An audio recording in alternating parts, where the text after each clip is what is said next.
قدامك دي فريال اشرف.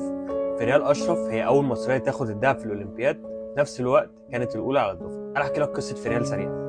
فريال كانت بتصحى الساعه 4 الفجر، تنزل تتمرن، ترجع من التمرين الساعه 7، تروح البيت تغير هدومها وتاخد كتابها وتروح على الجامعه. ترجع تاني الساعه 10 بالليل، تروح تنام عشان تصحى تاني يوم الصبح تروح التمرين. فريال كان هدفها هو ان هي عايزه تبقى الاولى على الدفعه وفي نفس الوقت عايزه الذهب، فكان تركيزها على الهدف واحد. في ضغط كبير جدا على فريال ان هي تبقى منعزله عن الناس، منعزله عن السوشيال ميديا، منعزله عن الساحل والخروج والكلام ده كله، في مقابل ان هي عينيها على الذهب بتاع الاولمبياد، في نفس الوقت تبقى الاولى على الدفعه، تبقى الفريده من نوعها في كل الحاجات. اللي حصل ده شيء صعب بس مش مستحيل، الموضوع كله محتاج خطه.